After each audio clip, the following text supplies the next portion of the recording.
What makes a person kill? It's a question we ask all the time. We look for easy answers. We say it was greed. We say it was desperation. We say they were just born bad, a rotten seed from the start. But out in the dark heart of Appalachia, in the deep, shadow-filled valleys where the mountains hold their secrets like bones, the answers are never that simple. Sometimes it's all of those things, and sometimes it's something else entirely.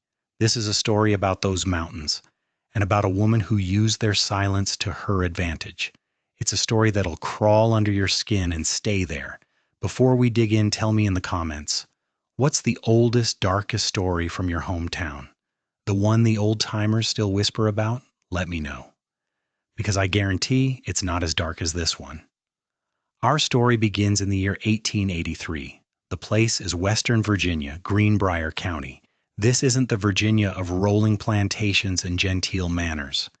This is the other Virginia. This is a land of rugged, unforgiving mountains, of winding trails that lead to nowhere, and of small, isolated communities where everyone knows your name, your business, and your sins. It's a place where gossip travels faster than a horse can run, and where some names are spoken only in a hush, as if saying them aloud might conjure something terrible. One of those names was Martha Dilling. To look at her, you wouldn't think twice. She was just 22 years old, born and raised right there in Greenbrier. And she was beautiful. Not just pretty, but the kind of beautiful that commanded attention, the kind that made men stop and stare and made the church-going women look away, crossing themselves as she passed. But Martha had a reputation. It wasn't just her looks. It was a way she had about her. A peculiar, almost supernatural ability to win affection. Not just any affection, though. Martha had a talent for making wealthy men fall for her, men who were lonely, men who were older, men who had land and money and no one to share it with. And they all fell for her. They fell hard. They'd promise her marriage. They'd place expensive rings on her slender finger. They'd sign property deeds, putting her name right next to theirs. And then, like clockwork, something terrible would happen. Martha's name first got scrawled in an official police report after the disappearance of Samuel Harrington. Samuel was 45 years old, a prosperous widower who owned a massive spread of land near Lewisburg. He was a good man, but a lonely one. His wife had been gone for years, and the big farmhouse was cold and empty. He met Martha at a community dance during the bitter cold winter of 1882. Witnesses, and there were many, said he was completely bewitched. This young woman, with her dark, piercing eyes and soft-spoken words, seemed to see right into his lonely soul. He was a man drowning, and she was the first hand to reach for him in years. Within weeks, Samuel Harrington had proposed. His friends and family were horrified. They pleaded with him. "Samuel, you barely know the girl. It's too hasty, man. What's the rush?" But Samuel was deaf to them. He was in love, or at least he thought he was. He waved them off, saying they just didn't understand. The wedding was a simple, hurried affair at the local chapel. Just a few guests. Martha moved into Samuel's property immediately. The sturdy wooden house, the big red barn, the dozens of cattle. It was all hers now. Or at least it was theirs. Neighbors started to talk. They rarely saw the couple. Martha, it seemed, was keeping Samuel away from social events. He stopped going to the Saturday market. He missed the farmers' cooperative meetings. It was as if Samuel Harrington, a man who had been a pillar of the community, had been swallowed whole by the shadows of his own property. And then, one cold, misty March morning in 1883, Samuel simply disappeared. Martha showed up at the county sheriff's office, her eyes red and swollen, her voice breaking with sobs. She spun an elaborate, tragic story. Her beloved husband Samuel had gone out in the dark, early morning hours. He was just going to check some traps he'd set in the nearby woods, and he never came back. She wept in front of Sheriff James Whitaker, a grizzled war veteran who had seen too much to believe anything at face value. She was desperate, she cried. A wild animal must have attacked him, or perhaps he'd gotten lost in the thick, disorienting mountain mist. The search lasted for nearly 2 weeks. Local men, friends of Samuel, fanned out across the land. They scoured every valley, every ravine, every dark cave they knew of. They found old, rusted traps, long abandoned, but they found no sign of Samuel Harrington, not a scrap of his clothing, not his hunting knife, not even a single footprint to show which way he'd gone. It was as if the man had dissolved into the cold Appalachian air. And all the while, Martha remained on the farm, the picture of a grieving widow. She wore black mourning dresses that made her pale skin look almost translucent. She was, to all appearances, inconsolable. But Sheriff Whitaker couldn't shake a bad feeling. He was a man known for his natural suspicion, and something about Martha's story just didn't sit right. He started asking uncomfortable questions. Why would Samuel, an experienced outdoorsman, go checking traps alone in the pitch black of a March pre-dawn? Why hadn't he taken his shotgun? It was still hanging right there above the fireplace, untouched. And why, Whitaker wondered, were the traps she claimed he was checking located miles away in territory no one in the area had used for years? Martha's answers were always vague, always choked by a fresh round of tears. She'd make dramatic declarations of her love for Samuel, her hands twisting in her lap, but she never gave a straight answer. There was something else bothering Sheriff Whitaker, something he'd found in the county clerk's office. He'd pulled the deed to the Harrington farm, and his blood ran cold. Just 3 weeks before he vanished, Samuel Harrington had signed the entire property over to his new bride. The farm, the house, the livestock, everything. It was all in Martha Dilling's name. The transaction was registered. It was all perfectly legal. But the timing stank to high heaven. Whitaker talked to Samuel's friends again. They swore up and down Samuel would never do such a thing. He had nephews, family, who were supposed to inherit that land. He wouldn't sign it all away to a girl he'd known for barely a few months. And yet, there it was, signed and sealed. Martha Dilling, the 22-year-old widow, was now one of the wealthiest women in Greenbrier County. Months passed. The case grew as cold as a mountain stream in January. With no body, no weapon, and no concrete evidence of foul play, Sheriff Whitaker could do nothing. The law tied his hands. All he could do was keep Martha under discreet surveillance. And it was during this surveillance that his deputy discovered something extraordinary. Martha Dilling, it turned out, didn't stay a grieving widow for long. Less than 6 months after Samuel Harrington vanished off the face of the earth, Martha was seen with another man. She was smart, though. She wasn't seeing him in Greenbrier. Oh, no. She had traveled to neighboring Monroe County, a place where nobody knew her face and nobody knew her recent tragic history. The man's name was William Thornton. He was 50 years old, a respectable draper who owned a successful store in the town of Union. He, too, was a widower, having lost his wife to typhoid fever a couple of years back. And just like Samuel Harrington, William seemed utterly and completely enchanted by Martha. The residents of Union couldn't help but remark on the whirlwind romance. William, known as a sober and serious merchant, had transformed.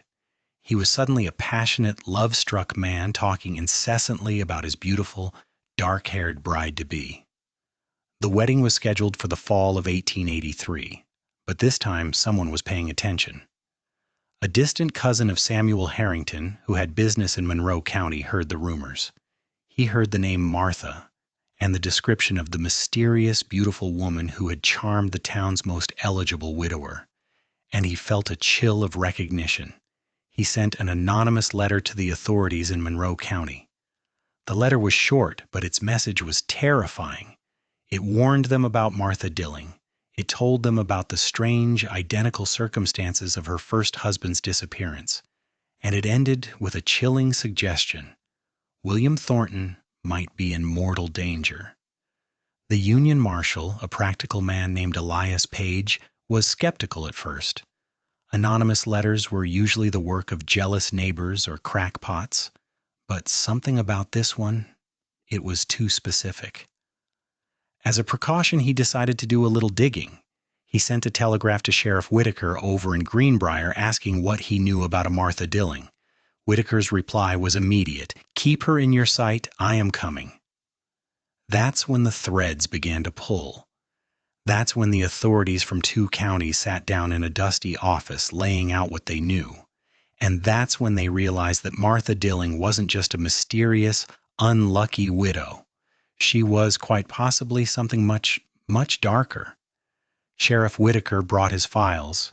He laid out the timeline of Samuel Harrington.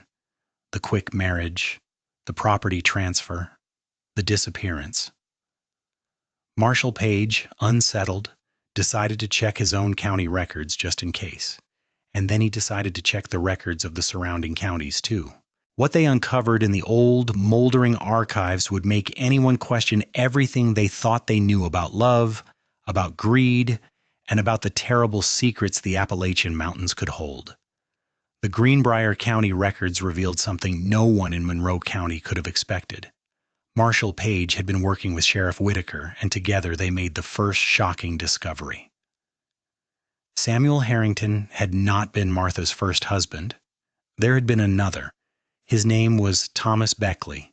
The marriage was registered 3 years earlier, in 1880, over in White Sulphur Springs. Thomas was 42 years old, a quiet, hard-working farmer. He'd been a widower for 5 years, building a stable life for himself, raising sheep and growing corn on the fertile land near the springs. He was known as a serious, no-nonsense man, which is why everyone was so surprised when he married Martha. She was only 19 at the time. The marriage, according to the records, lasted exactly 9 months. In the 10th month, Thomas Beckley was reported missing. Sheriff Whitaker felt a cold dread creep up his spine as he read the report filed by the local deputy back in 1880. The story Martha told, it was almost identical to the one she would tell about Samuel Harrington 3 years later. Her husband had gone out to check on the sheep during the night, and he just never returned. Searches were conducted. Neighbors scoured the properties, but Thomas had simply vanished. His shotgun? Still in the house. His horses? Still in the stable. His tools? All neatly organized in the barn. It was as if he had decided in the middle of the night to just walk off into the mountain mist and never look back. And then Whitaker found the second document, the one he was half expecting, half dreading. Just as she would with Samuel, Martha had become the sole owner of Thomas's land. The documents had been signed, sealed, and registered just weeks before his disappearance. The farm, the animals, the savings in the local bank, everything, all perfectly legal. Martha had sold the property 6 months after Thomas vanished, collected a very large sum of money, and left White Sulphur Springs. She moved to another part of the county, where less than a year later she would meet and marry Samuel Harrington. Whitaker and Page just stared at each other across the desk. 2 husbands, 2 identical, bizarre disappearances. 2 men who had transferred all their worldly possessions to Martha Dilling just moments before vanishing. The likelihood of this being a coincidence was as slim as finding a pearl in a pigsty. This wasn't a pattern of bad luck. This was a pattern of behavior authorities in Monroe County acted fast. They couldn't arrest her. They still had no bodies, no proof of any crime. But they had to warn William Thornton. Marshall Page went to William's store himself. He sat the merchant down in his back office among the bolts of fabric and ledgers, and he laid out the facts. He told him about Samuel Harrington, and then he told him about Thomas Beckley. At first, William refused to believe it. It was impossible. Martha, his sweet, gentle Martha, the woman who had cried when she spoke of her lonely past? How could this woman, with her charming smile and convincing tears, be responsible for the disappearance of 2 men, he argued. He insisted there must be some mistake. Martha was the victim here, a victim of a terrible, tragic series of events. She wasn't a perpetrator, but Marshall Page was firm. He showed him the documents, the dates, the signatures, the patterns, impossible to ignore. He urged William to postpone the wedding. He told him to observe his fiancée's behavior, to be wary, extremely wary, of any attempt she made to get him to alter his will or transfer his property. William Thornton, his heart torn between the love he felt and the horrifying evidence in front of him, reluctantly agreed. His world had just been turned upside down. Meanwhile, Martha continued her wedding preparations as if nothing was wrong. She was the picture of bridal joy. She visited the seamstress for fittings on her wedding dress. She chose flowers for the ceremony. She chatted with the neighbors about her happy new life to come in union. No one, just by looking at her, would have ever guessed that she was a woman under investigation for the probable murder of 2 different husbands. She seemed completely at ease, completely confident, completely in control. And then something extraordinary happened. A messenger arrived in Union. He'd ridden hard from an even more distant county, Pocahontas County, farther north, where the mountains are even higher, the valleys deeper, and the winters so harsh they could break a man's spirit. He brought news that would transform the investigation completely. The news this messenger carried was confirmation that the Martha Dilling pattern was far more extensive and far more terrifying than anyone could have possibly imagined. There wasn't just 2 husbands. There was a third. The messenger was an old, grizzled man, an acquaintance of a lumberjack named Jacob Winters. He'd heard the whispers traveling through the mountains, rumors of a woman in Union named Martha connected to missing men, and a dark memory, long buried, had clicked in his mind. He brought a photograph. It was worn and faded, one of the few Jacob had ever commissioned. The news from Pocahontas County was 4 years old, from 1879. Jacob Winters was 38 years old, a tough, solitary lumberjack who lived in a secluded cabin deep in the woods. He cut trees for the local sawmills and lived a simple life. Until, that is, he met an 18-year-old girl named Martha. She had appeared in the area claiming to be visiting distant relatives, though no one ever saw them. The romance was by now a familiar story. It was swift. Jacob, who had never been married and rarely had female company, fell head over heels. They were married in a ceremony even more discreet than the others, just 2 witnesses who barely knew them. Martha, just 18 years old, moved into Jacob's cabin. It was a place so remote the nearest neighbors were miles of dense forest away. Jacob continued his work, leaving before dawn and returning at dusk.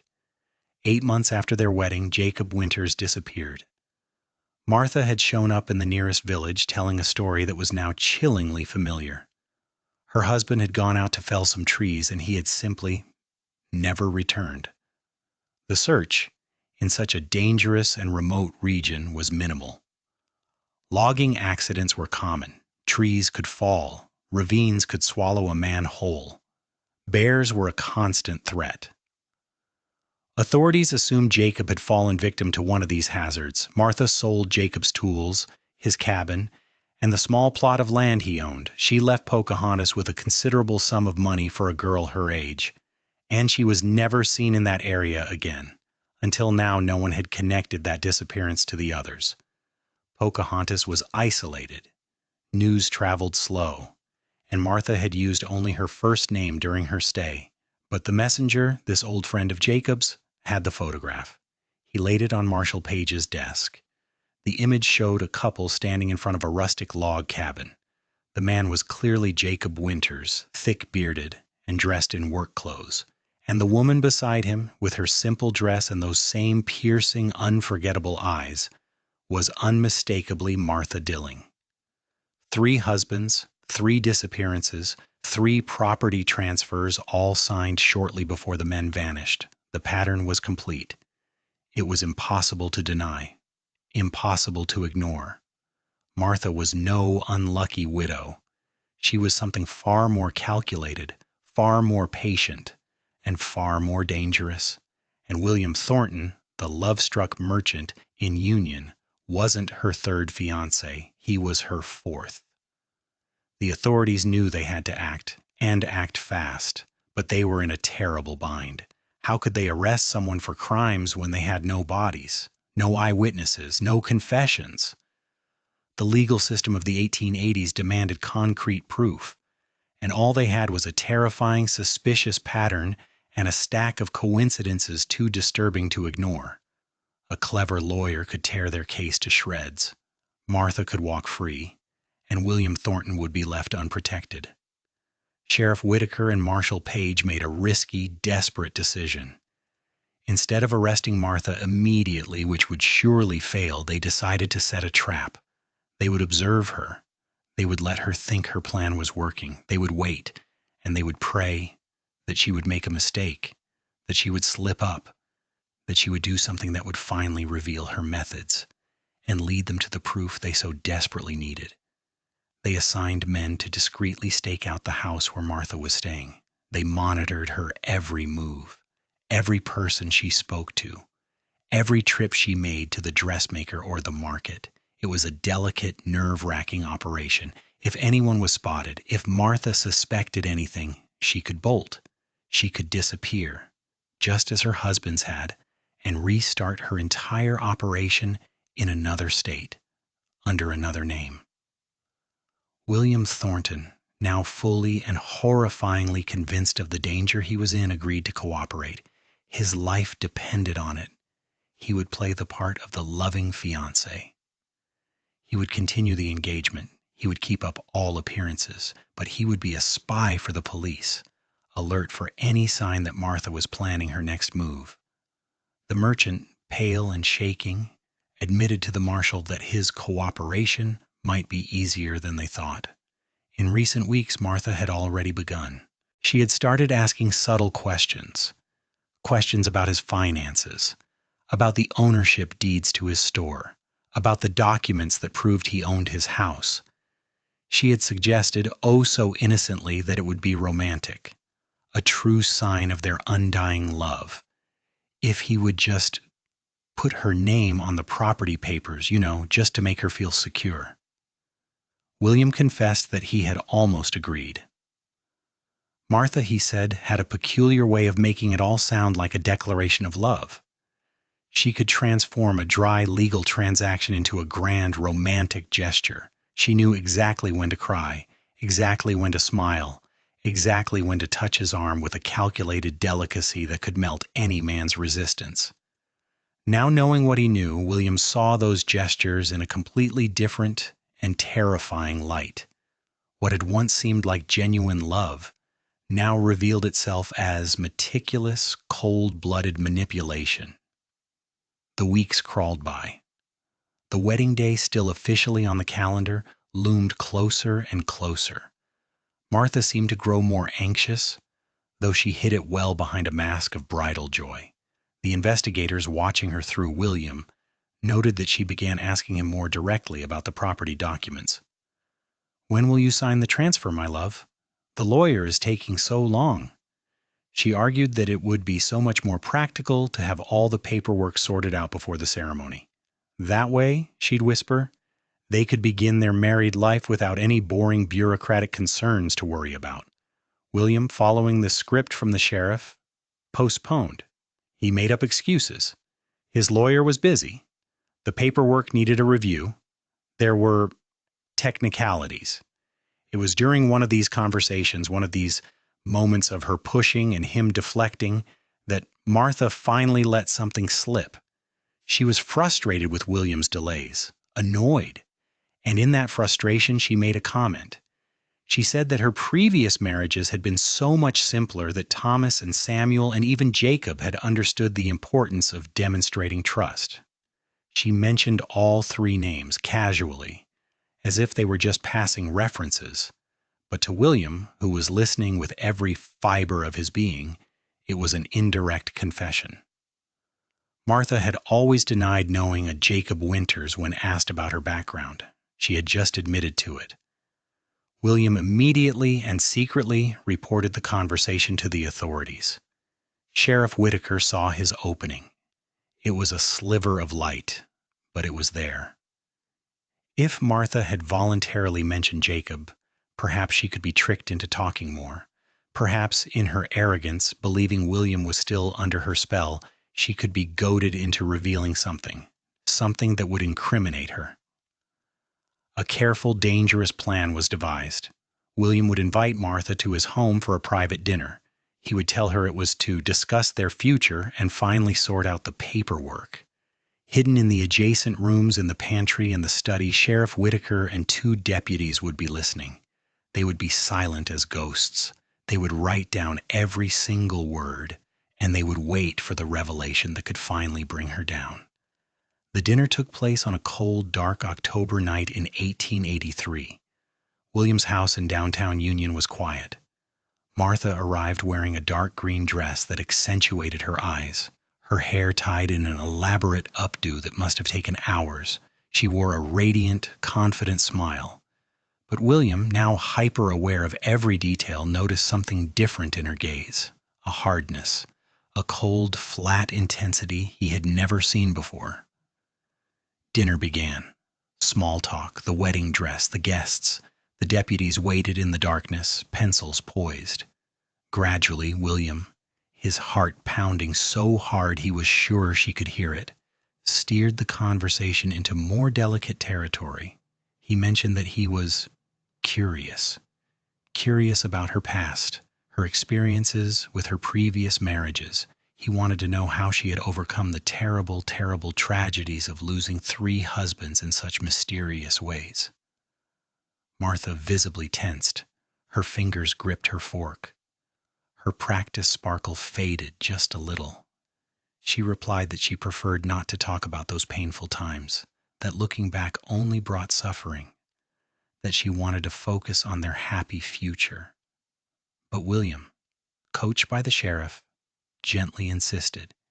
He said that knowing her pain would help him understand her better, love her more deeply. It was the perfect line. It appealed to her sense of control, and it worked. It was then that Martha began to speak. At first she was reluctant, but then with a disturbing, terrible fluidity she started to talk. She told him of Thomas Beckley, of how kind he had been, but oh so naive. She described how trapped she had felt on that isolated farm near White Sulphur Springs. She described Samuel Harrington as possessive, controlling, a man who wouldn't allow her to have a life of her own, and of Jacob Winters she said only that he was too simple, that he lived like an animal in the forests of Pocahontas, that she had realized very quickly that their marriage was a mistake. William, his voice carefully neutral, his hands trembling under the table, asked the question, How exactly did they disappear, Martha? Martha paused. She scanned William's face, as if assessing just how much she could reveal, as if deciding whether her prey was truly trapped. Then, with a small, strange smile, she said something that made William's blood run cold. She said that men were predictable creatures, that they all had weaknesses, that the Appalachian Mountain, well, they were vast enough to hide a great many secrets. She didn't confess. Not explicitly, she didn't say, I killed them, but the implication was there, hanging in the air like smoke. A sinister, bragging weight that was impossible to ignore. In the next room, Sheriff Whitaker and his deputies exchanged tense glances. They were writing furiously, capturing every word. William, emboldened, pushed further. Do you truly believe all 3 men just disappeared of their own free will? Martha laughed. It was a short, sharp, humorless sound. She said men often abandoned their responsibilities, that they were weak, that it wasn't her fault all her husbands had decided to leave without warning. But her eyes said something different. They shone with a dark, triumphant knowledge, a certainty that she knew exactly where each and every one of them was. The tension in the room was so thick you could cut it with a knife. Martha seemed to be toying with William now, testing him, savoring the power she held. She mentioned that it would be a shame if William, too, decided to disappear before the wedding, that it would be just terrible to have to go through all that pain again. The veiled threat was unmistakable. It was at this point, emboldened by the wine she'd had, or perhaps just tired of maintaining the disguise, that Martha Dilling made her first and last crucial mistake. She began describing a specific spot in the mountains, a place near Lewisburg, Back near Samuel Harrington's farm, she spoke of a deep, treacherous ravine, a place where the meltwater ran strong in the spring, where the rocks were loose, making the terrain dangerous. A place, she said with another cold smile, where someone could easily fall and never ever be found. She described the location with such precise, intimate detail, the curve of the stream, the specific type of moss on the rocks, the way the trees grew over the edge, that it was obvious she knew it, that she had been there, that she had a very specific reason for remembering that particular geography. William felt the room spin. That's it. That's where he is. Sheriff Whitaker, listening in from the pitch-black pantry, came to the exact same conclusion. If they could find human remains in that ravine, the exact ravine she had just described, they would finally have it. Physical evidence, a body, a direct connection between their suspect and a crime scene. They would have something tangible that no jury and no slick lawyer could ever ignore. The dinner ended. Martha seemed satisfied, believing she had William firmly back under her control. She kissed him at the door, whispering promises about their future, and departed into the darkness of the Union night. William closed the door, leaned his back against it, and slid to the floor, shaking violently. The sheriff and his deputies emerged from their hiding places, their faces pale and grim. They didn't say a word. They just nodded to William. The next day, before the sun even crested the mountains, Sheriff Whitaker was riding. He was riding hard for Lewisburg with 6 of his most trusted men. He was going to that ravine. The dawn broke cold and gray over Greenbrier County. Sheriff Whitaker had gathered his men, all armed, all prepared for a long and difficult journey. He told no one outside the group where they were going or why. The official story was that they were investigating rumors of smugglers. The journey to the ravine Martha had described took almost a full day. They followed her directions, which Whitaker had memorized. They climbed narrow, winding paths where the horses stumbled and had to be led by hand. They crossed icy streams that flowed down from the peaks with a surprising, dangerous force. The trees grew denser as they climbed, blocking out the sun, creating a perpetual, nervous gloom. Every sound in the forest, a snapping twig, the cry of a hawk, seemed amplified, menacing. When they finally reached the location, every man there understood why Martha had chosen it. The ravine was a massive, deep gash in the earth. The rocky walls were steep, almost sheer, covered in damp moss and clinging undergrowth. Far below at the bottom, a narrow, violent stream ran between large, jagged boulders. Its dark, churning water produced a constant, deafening roar that drowned out all other sound. It was the perfect place, a place where someone could scream for help for a week and no one would ever hear them. A place where a body could lie hidden for a sea, undiscovered. The men began their systematic search. They tied off ropes and began the dangerous descent down the slopes.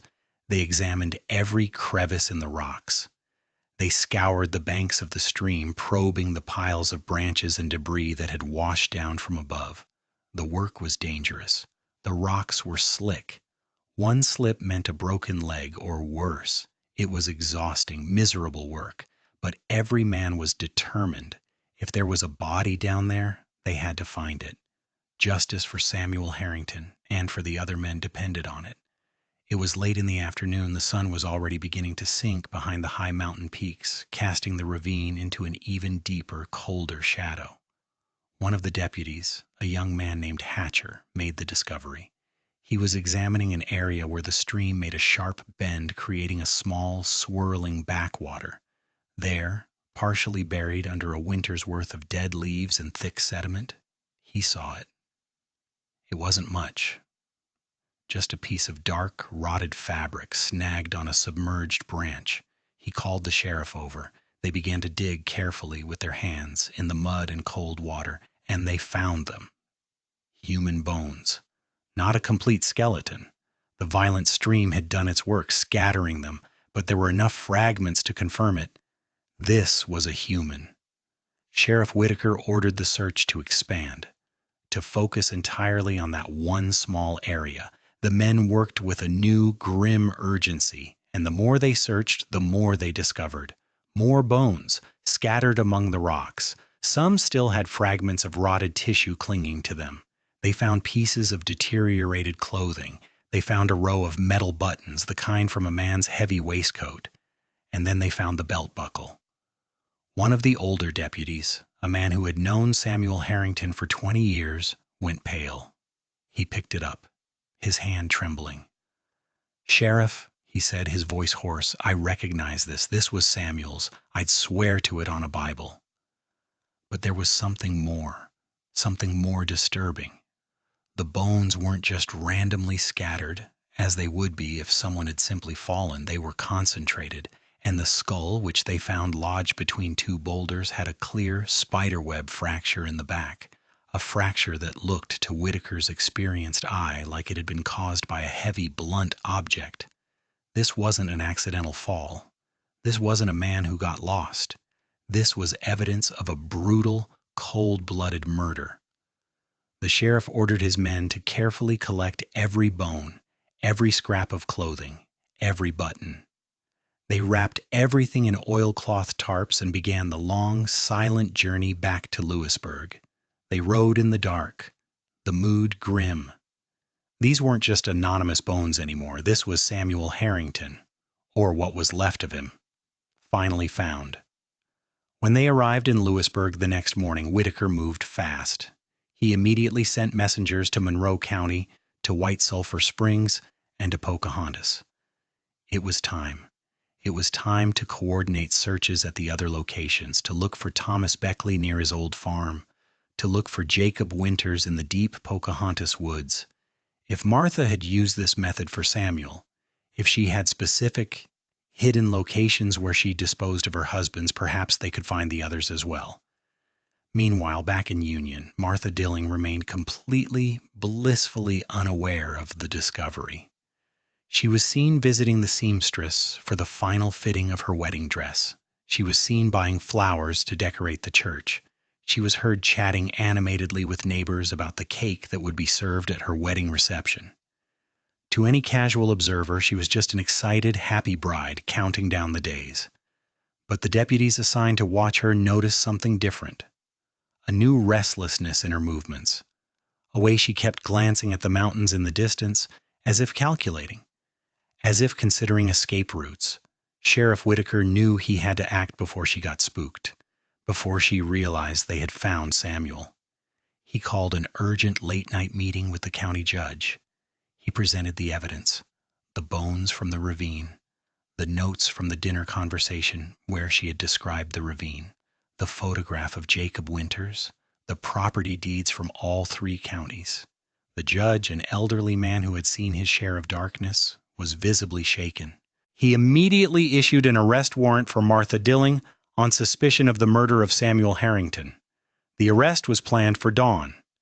Whitaker traveled overnight back to Union to coordinate the operation himself. He brought 4 of his best, well-armed deputies. They weren't taking any chances. Martha was a small woman, but she had made 3 strong men disappear. They had no idea what she was capable of. They arrived at the house before the first light, positioning themselves around the property, blocking any possible escape.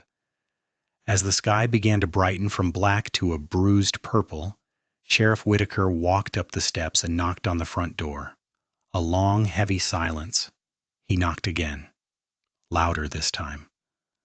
"Martha Dilling, this is Sheriff Whitaker. Open the door." Finally, they heard light footsteps, the sound of a bolt being drawn. The door opened. Martha stood there, framed in the doorway, still in her nightgown. Her long, dark hair was loose, falling over her shoulders. Her eyes were sleepy, or at least she was pretending they were. Sheriff Whitaker informed her in a flat, official voice that she was under arrest. And Martha Dilling didn't seem surprised at all. She didn't cry. She didn't scream. She didn't protest her innocence. She didn't do any of the dramatic things she had done in Whitaker's office months before. Instead, she just nodded. She asked in a calm, quiet voice if she could have a moment to dress appropriately. Then she turned and went back to her room, accompanied by a female officer they had brought for just this purpose. When Martha came back down, she was dressed in simple, dark traveling clothes. She carried a single small bag. Her eyes swept over the men waiting for her, studying each face with a cold, calculated intensity. Then she spoke for the first time, and her words sent a shiver down every man's spine. She said, "You've made a terrible mistake, Sheriff." She said that finding a few old bones in a ravine proved absolutely nothing, that she had perfectly reasonable explanations for everything.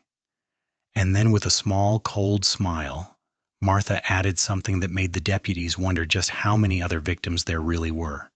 She said, "The Appalachian Mountains are vast, gentlemen, full of secrets. Many people disappear every year. You can't possibly blame a single person for all the tragedies that happen in these hills." The implication was clear. Samuel wasn't the only one, and perhaps Thomas and Jacob weren't the only ones either. The ride from Union to the Lewisburg jail was tense and silent. A small, curious crowd had already gathered in front of the police station. News traveled fast, and the rumor of the Black Widow's arrest had spread like wildfire. Martha dismounted from her horse with a strange, graceful calm.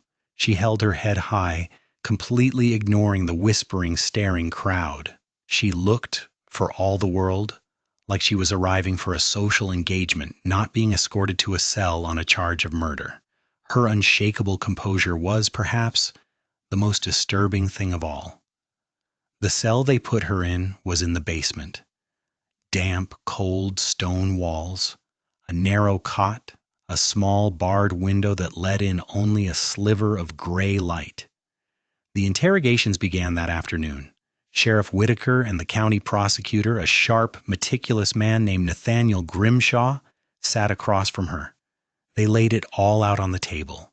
The bones from the ravine, the property deeds, the detailed notes from the dinner with William Thornton.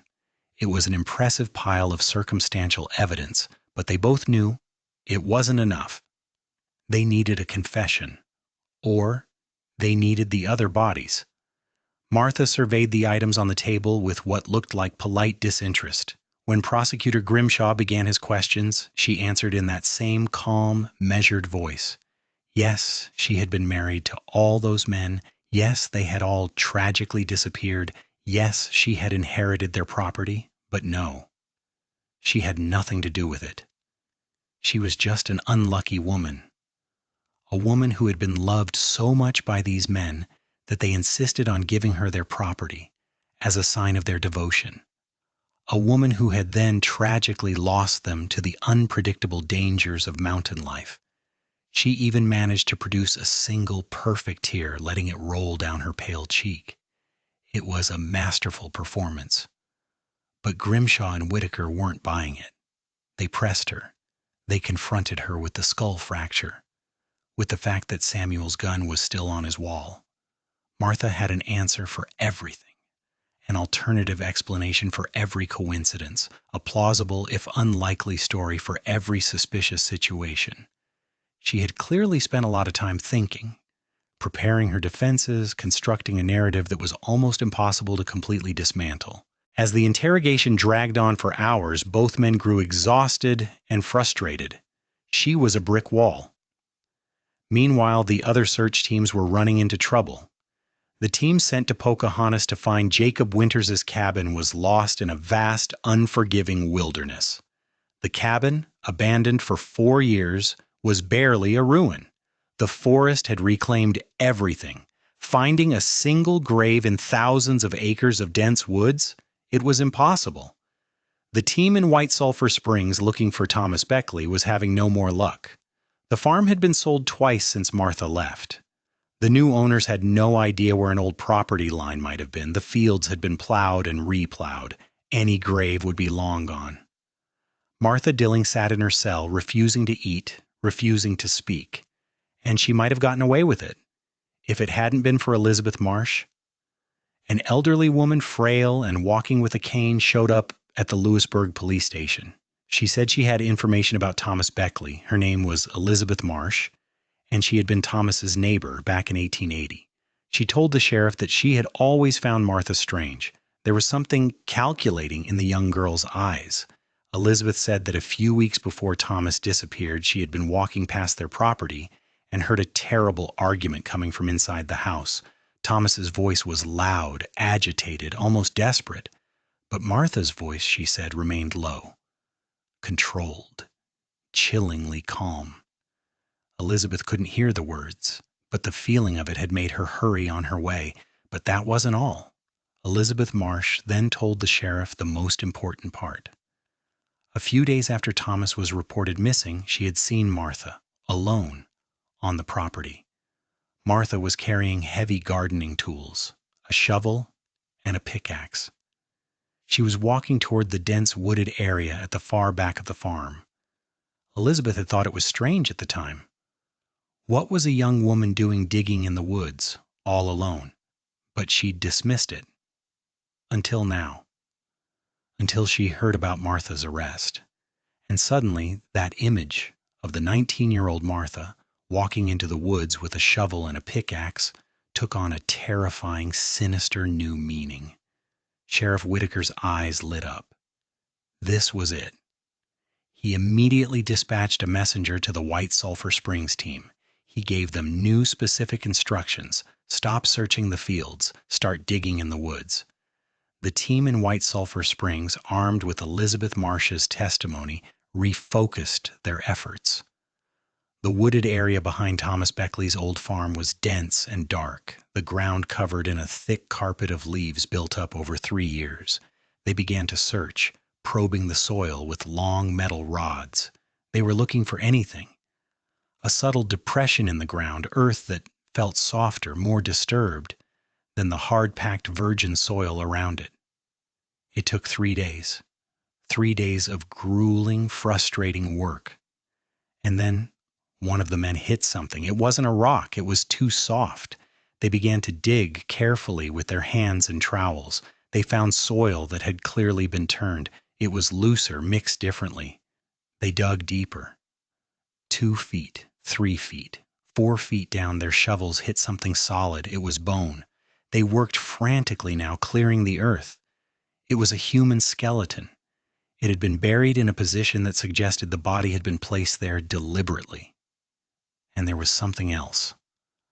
Partially wrapped around the neck bones, tangled in the dirt, were the rotted fragments of a thick, heavy rope. The discovery was crucial. It suggested strangulation, a method of death that left no blood, made no noise, and could, if the element of surprise was used, be performed by someone smaller and weaker than the victim. Suddenly, the idea of a 19-year-old girl killing a grown man didn't seem so impossible. And then they found the final piece. One of the men sifting the dirt from around the skeleton's hand found a small, dark object. He rubbed it clean. It was a gold wedding ring. Worn, but still legible, were the inscriptions on the inside, TB and MD 1880. Thomas Beckley and Martha Dilling, they had him. They had the second body. And they had the murder weapon. When news of the second discovery reached Lewisburg, Prosecutor Grimshaw knew he had a solid case. But Whitaker wasn't satisfied. There was still one more. He sent a new messenger to the team in Pocahontas, who were still struggling. Keep looking. She hid the other 2. She hid him too. Back in Pocahontas, the team was exhausted and demoralized. The forest was just too big. It was a local guide they'd hired, a man named Silas Cooper, who had known Jacob Winters, who finally had an idea. Silas remembered Jacob mentioning a specific place, a rocky outcrop, about a 15-minute walk from the ruined cabin. A place Jacob liked to sit and look out over the valley. It was quiet, secluded. A place, Silas reckoned, where someone could do something terrible and never be seen. The team followed him to the outcrop, and there, they immediately noticed it. A natural crevice between 2 massive boulders, a narrow, dark opening that led straight down into the earth. These formations were common. Locals avoided them. They were dangerous. You could fall and never be found. One of the investigators tied a rope around his waist, lit a lantern, and carefully lowered himself into the darkness. The cavity opened up below. A small, dry cave. And there, on the rocky floor, covered in dust and leaves, were more bones. They were in a more deteriorated condition, scattered by animals that had found their way in, but it was without a doubt an adult male. And among the bones they found it, a lumberjack's axe. The wooden handle was mostly rotted away, but the heavy metal head was still there. And engraved on the metal, faint but clear, were two initials, J.W. Jacob Winters. It was over. The macabre trio was complete. 3 husbands, 3 bodies, 3 different methods of concealment. Jacob, tossed into a natural grave. Thomas, strangled and buried in the woods. Samuel, bludgeoned and left in a remote ravine. She had learned. She had adapted. When the teams returned to Lewisburg, Prosecutor Grimshaw finally had his complete case. He walked down to the cold basement cell. He brought Sheriff Whitaker, and he brought the items they had found. He laid them on the small table in the interrogation room. The rope from Thomas's grave, the axe head from the crevice, and the small gold wedding ring. He confronted Martha with the new, undeniable discoveries. Martha looked at the items. Her face was still, but her eyes fixed on the wedding ring. She stared at it for a long, long moment. And for the first time since her arrest, something in her stone-cold composure finally visibly broke. She reached out, her finger trembling just slightly, and touched the ring. Then she began to speak. But it wasn't the confession they expected. It was a new story, a story she had been saving. Thomas Beckley, she said, her voice low and venomous, was not the kind man everyone thought he was. According to Martha, Thomas had been a monster, violent, controlling, possessive. She claimed he would lock her in the house when he went to the fields, that he beat her, that he threatened to kill her if she ever tried to leave. In Martha's new version of events, Thomas's death was self-defense. She said he had come home one night drunk and furious. He had attacked her, and in a desperate struggle for her life, she had grabbed that rope and she had used it to defend herself. She hadn't meant to kill him. She just wanted him to stop. She said she panicked. She was 19, alone. She knew no one would believe her. A woman who killed her husband for any reason would hang, so she buried him. It was survival. Sheriff Whitaker listened, his face impassive. When she had finished, he asked the obvious question. And Samuel Harrington? Martha hesitated. Then she nodded. He was the same. He became abusive, too. It was the same. Self-defense. Prosecutor Grimshaw leaned in. And Jacob Winters? The simple man? Was he abusive, too? Martha's eyes shifted. She looked away. She started to say something, then stopped. She shook her head, and she refused to say another word about Jacob. Grimshaw smiled. He had her. Her story, on the surface, might have seemed plausible. Domestic violence was real, and women had no protection. But Grimshaw saw the holes. If these men were so abusive and controlling, why would all 3 of them willingly sign over their entire properties to her just before they died? Controlling men did the opposite. They held on to power. And the pattern: 1 abusive husband killed in self-defense, a tragedy. 2, a deeply suspicious coincidence. 3, all killed under similar circumstances, all after she got their money. That was a lie. A cold, calculated, unbelievable lie. And then there was Jacob. Her refusal to accuse him was the final nail in her coffin. She couldn't even pretend he was violent. She had killed him simply because he was too simple, because he was in the way. The charges were formalized. 3 counts of first-degree murder. The trial was set for January 1884. The newspapers got hold of the story, and it exploded. Correspondents from as far as Richmond and Pittsburgh flocked to the small town. They had a name for her now: the Black Widow of Appalachia. The trial of Martha Dilling was the biggest event Greenbrier County had ever seen. The small red brick courthouse was packed to the rafters every single day. People stood in the aisles, in the back, just to get a glimpse of the woman at the center of it all. Martha entered the courtroom wearing a simple black dress. Her face was pale, her expression unreadable. She sat beside her court-appointed lawyer, Herbert Caldwell, her hands folded neatly in her lap. Prosecutor Grimshaw's opening speech was devastating.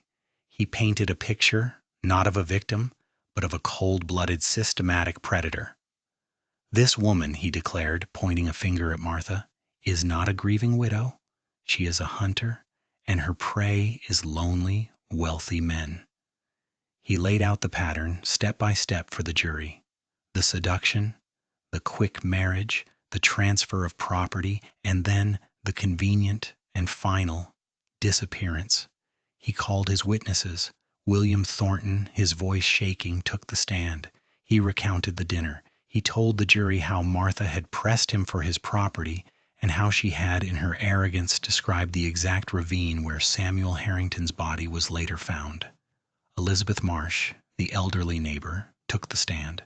She told them about the argument, about Thomas's desperate voice, and about seeing Martha days after he vanished, walking into the woods with a shovel and a pickaxe. Sheriff Whitaker took the stand. He spent a full day meticulously detailing the investigation. He presented the property deeds, all signed just weeks before each man died. And then Grimshaw presented the physical evidence. He brought out the axe head. He brought out the tattered, rotted rope. And finally he held up the small gold wedding ring. He showed it to the jury.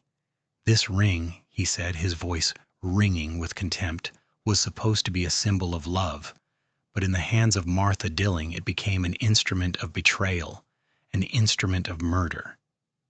The courtroom was utterly silent. The defense was in an impossible position. Herbert Caldwell, her lawyer, knew he was fighting a losing battle. He had only one card to play, a risky one. He called Martha Dilling to the witness stand. It was the only way. He had to let the jury hear her story. He had to hope she could convince them she was a victim. Martha walked to the stand. She took the oath. Caldwell gently guided her through her story, her difficult childhood, the poverty, the hardships. She described her marriages. She wept as she told the jury how Thomas Beckley had allegedly abused her, how she had lived in constant fear. She described the night of his death, the struggle, the rope. "I didn't mean to," she cried, the tears streaming down her face. I was so scared. I just wanted him to stop."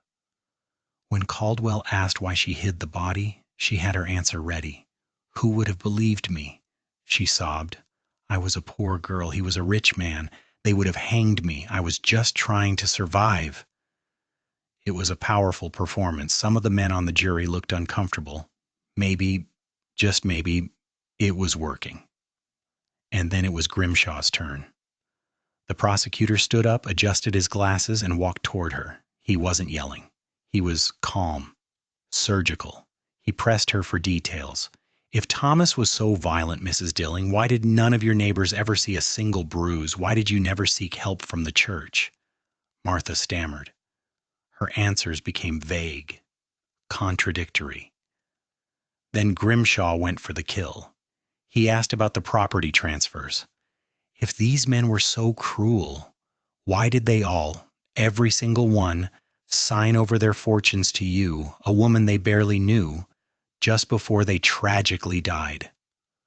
Martha insisted it was proof of their love. The explanation sounded hollow, ridiculous. And then, the final fatal question. "Mrs. Dilling," Grimshaw asked, his voice soft, "let us speak of Jacob Winters, the simple lumberjack. You testified that you killed Thomas Beckley in self-defense. You testified you killed Samuel Harrington in self-defense. Tell me, ma'am, was Jacob Winters violent with you too?" The entire courtroom held its breath. Martha froze. This was the lie she couldn't maintain, the one detail that didn't fit her neat story. She hesitated. He he was gentle. The admission hung in the air. He was gentle, Grimshaw repeated, letting the words sink in. And yet you killed him. You killed him, and you threw his body in a hole, and you took his money. Martha began. I felt trapped. But it was too late. The lie was exposed. The jury saw it. Her entire defense, her entire narrative of being a battered, terrified victim had just evaporated. If Jacob wasn't violent, then his death wasn't self-defense. It was murder. And if she was lying about Jacob, she was lying about all of them. The closing arguments were a formality. The jury retired to deliberate. They were out for only 3 hours. When they returned, the courtroom was packed so tight people could barely breathe. Martha was brought in. She stood, her face pale, her expression blank. The jury foreman stood. Judge Blackwood asked, "Have you reached a verdict?" "We have, Your Honor." "On the charge of the murder of Jacob Winters, how do you find?" "Guilty." A gasp from the crowd. "On the charge of the murder of Thomas Beckley, how do you find?" "Guilty." A louder murmur. "And on the charge of the murder of Samuel Harrington, how do you find?" "Guilty.